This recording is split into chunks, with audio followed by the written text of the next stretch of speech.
Direto dos estúdios da B3, eu sou Carlos Sambrana e converso com Romero Rodrigues, da Redpoint eVentures, sobre o ambiente das startups na crise. Romero, a crise é boa ou é ruim para as startups? Essa é uma pergunta interessante, porque tem dois lados. Em geral, ela é boa.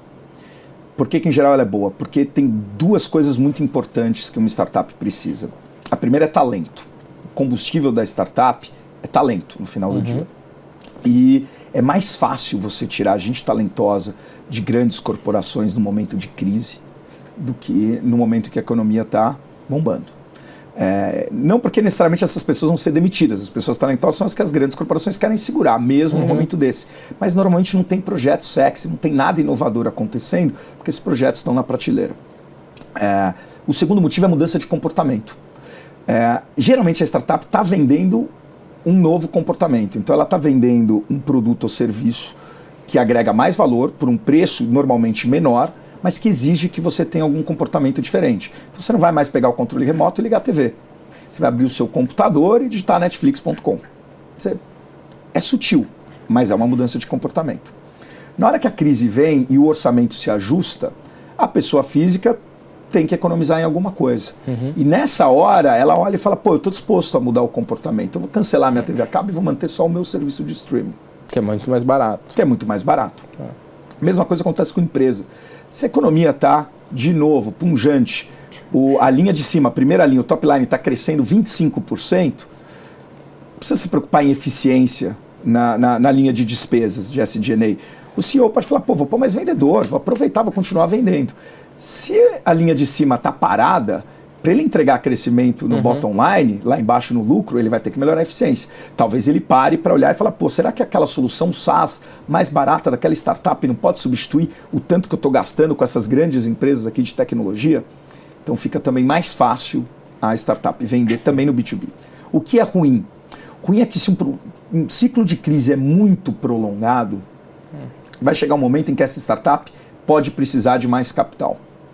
E se o momento macroeconômico está ruim, cria uma aversão a fundos de fora que vão justamente fazer... Não, a Redpoint eVentures é um fundo de fora, mas tem presença aqui. Mas quem investe depois da gente? Os investidores de série B, série C, que vão fazer esses cheques de crescimento, de growth, como a gente chama, eles podem ficar assustados e falar, olha, eu prefiro esperar um pouco para ver se o Brasil melhora. Então o grande risco da crise muito prolongada é secar a torneira. E essa startup que está crescendo, que está mudando o comportamento, que está atraindo gente talentosa, não consegue fazer uma rodada, não por causa do seu desempenho, mas eventualmente por algum motivo macroeconômico. E como é que você está enxergando essa nossa crise brasileira hoje?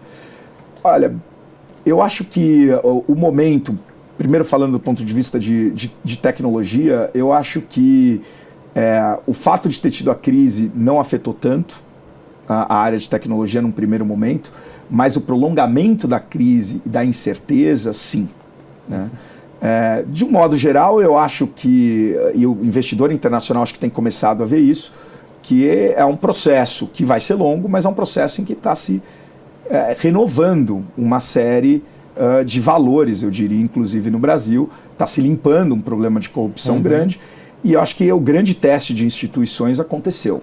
Né? Então, existe uma força de instituições no Brasil que não tinha sido testado da maneira que foi nos últimos anos. Então isso, em geral, é visto como muito positivo.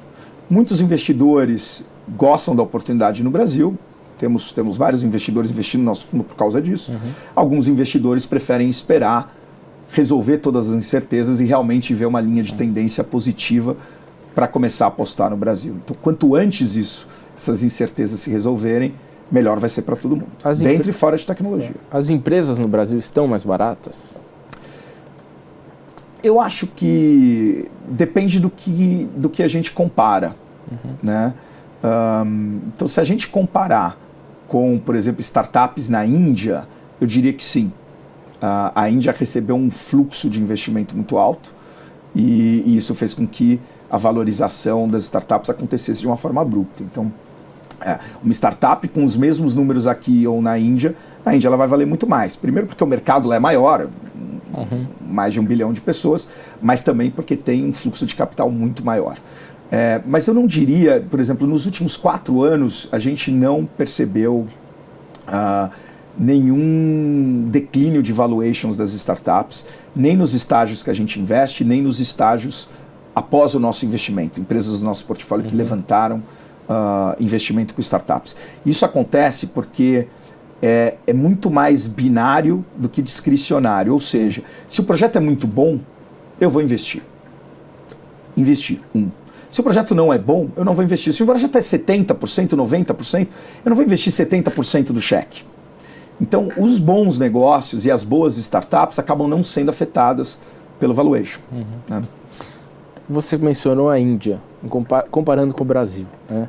Só que a Índia tem um programa governamental de estimular a tecnologia, estimular startups, estimular o desenvolvimento profissional das pessoas voltada para essa área. O Brasil não está muito para trás nesse assunto? Sim. Eu acho que são 2 pedais. Né?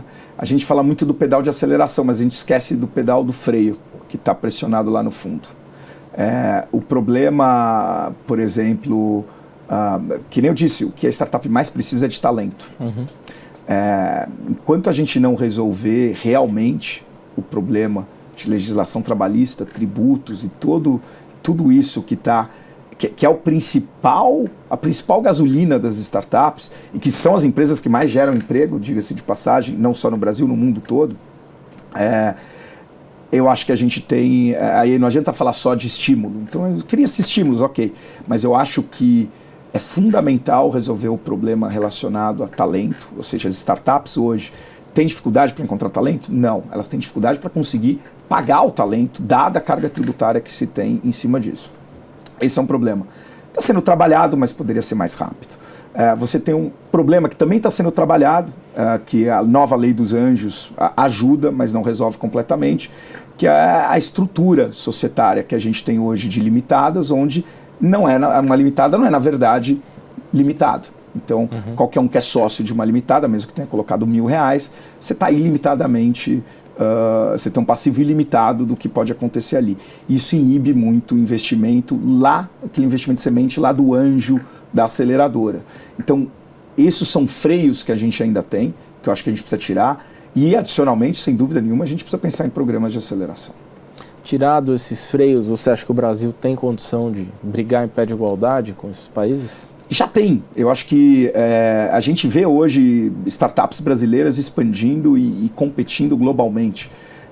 Eu acho que isso daria um impulso ainda maior, não só para essas, mas esse número de startups que a gente vê hoje já competindo em mercados internacionais ou competindo no Brasil com players internacionais, seria ainda mais vasto. Quais são as startups que você elencaria que estão competindo em nível internacional? Olha, sem dúvida nenhuma, por exemplo, do nosso portfólio que a gente está mais perto, Gympass, PSafe já estão fazendo isso e muito bem sucedidas, a maior parte do negócio já fora do Brasil, como eu mencionei. Outras startups que eu tive muito envolvido, a Movile, que é dona do iFood, foi investimento da Naspers, eu estava no board da Movile até pouco tempo, investimento no iFood, investimento no Play Kids. O iFood é uma operação de food delivery de classe mundial,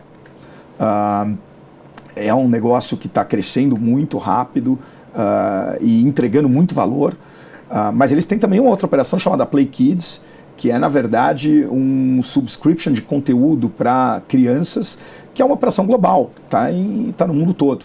Né? Inclusive, se você compra um Apple TV, ele vem como um dos logos no Apple TV, do lado de Netflix, do lado de Disney. Então, não tenho dúvida, isso é 100% produzido no Brasil, então não tenho dúvida que a gente tem competência para estar lá. Obrigado, Romero. Obrigado, Carlos. No próximo bloco, conversaremos sobre estilo de gestão.